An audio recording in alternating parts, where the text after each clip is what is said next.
नमस्कार दोस्तों, अब तक हमने पढ़ा मौर्य वंश, राष्ट्रकूट वंश, पाल वंश, गुर्जर प्रतिहार वंश और हमारा अब न्यू टॉपिक है सातवाहन वंश।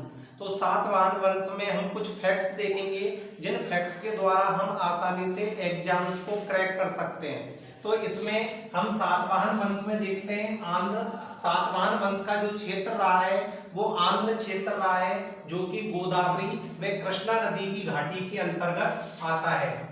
तो गोदावरी व कृष्णा नदी की घाटी में सिमुक नामक व्यक्ति ने, जो व्यक्ति है उसका नाम है सिमुक शासक का, तो जो सिमुक नामक व्यक्ति ने सातवाहन वंश की नींव डाली।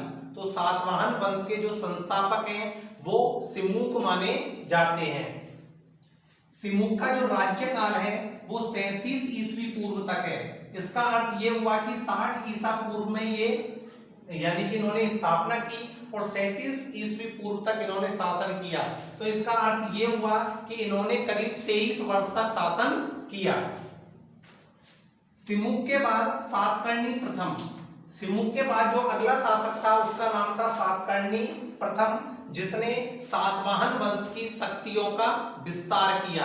सातवाहन वंश की शक्तियों का विस्तार किया और सातकर्णी प्रथम ने अश्वमेध यज्ञ भी किया था। जो सातकर्णी प्रथम था उसने अश्वमेध यज्ञ भी किया और सातकर्णी प्रथम ने सिमुक के बाद सातवाहन वंश की शक्तियों का भरपूर विस्तार किया। ये जो सातवाहन वंश के शासक थे ये सभी की सभी शासक हिंदू धर्म के अनुयायी थे, यानी कि ये हिंदू धर्म को मानने वाले थे। उन्होंने वैदिक यज्ञों और समाज में वर्णाश्रम व्यवस्था को प्रतिष्ठित किया, अर्थात ये विभिन्न प्रकार के वैदिक यज्ञों का आयोजन करते थे और इन्होंने वर्णाश्रम व्यवस्था अर्थात ब्राह्मण, क्षत्रिय, वैश्य और शूद्र इस तरीके की वर्णाश्रम व्यवस्था को भी प्रतिष्ठित करने का कार्य किया।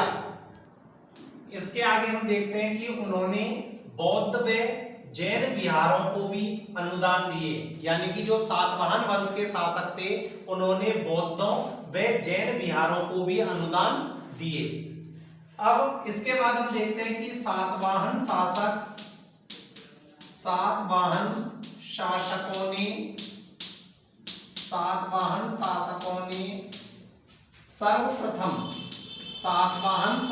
ने सर्वप्रथम ब्राह्मणों को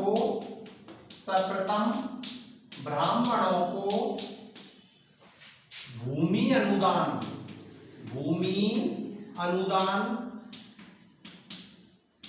करना प्रारंभ किया। यानी कि सातवाहन सर्वप्रथम ऐसे शासक थे जिन्होंने ब्राह्मणों के लिए भूमि अनुदान करना प्रारंभ किया और इन्हें यानी कि जो भूमि अनुदान किया जाता था उसे अग्रहार के नाम से जाना जाता था। उसे अग्रहार यानी कि सातवाहन वंश के शासकों द्वारा ब्राह्मणों को भूमि अनुदान किया जाता था जिसे अग्रहार कहा जाता था। सातवाहन राजाओं ने, इसके बाद है सातवाहन राजाओं ने पश्चिमी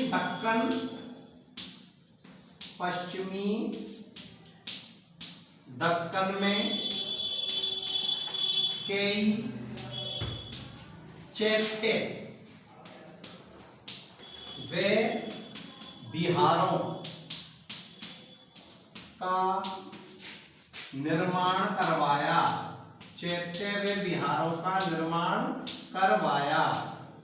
अब देखिए दोस्तों, सातवाहन वंश के जो राजा थे उन्होंने पश्चिमी दक्कन का जो क्षेत्र है उसमें चैत्य व विहार, चैत्य क्या होते हैं? चैत्य पूजा स्थल होते हैं। तो चैत्य व विहार वो स्थान थी जहां पर वो निवास करते थे।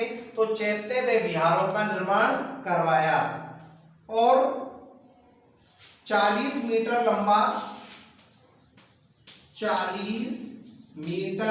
लंबा व 15 मीटर चौड़ा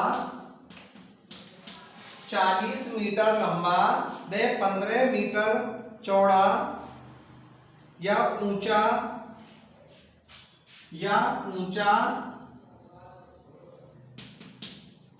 चैत्य वास्तुकला की दृष्टि से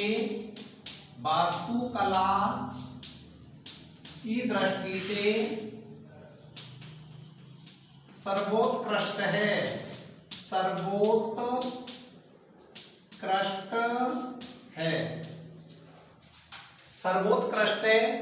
तो हमने निचोड़ के तौर पर यह समझा कि आंध्र क्षेत्र में सातवाहन वंश की स्थापना सिमुक नामक शासक ने की थी 60 ईसा पूर्व में, जिन्होंने करीब 37 ईसा पूर्व तक शासन किया, यानी कि 23 सालों तक शासन किया।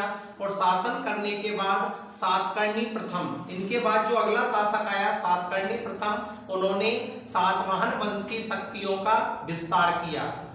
इसी प्रकार से जो सातवाहन वंश के शासक थे, उन्होंने सर्वप्रथम ब्राह्मणों को भूमि अनुदान करने की प्रथा का भी प्रचलन प्रारंभ किया, जिसे अग्रहार कहा जाता था। और इसके साथ ही जो सबसे महत्वपूर्ण है वो ये है कि इन्होंने बौद्धों व जैन विहारों को भी अनुदान देने का कार्य किया। यदि आपको हमारा ये वीडियो पसंद आए तो इसे लाइक करें, सब्सक्राइब करें और शेयर करें।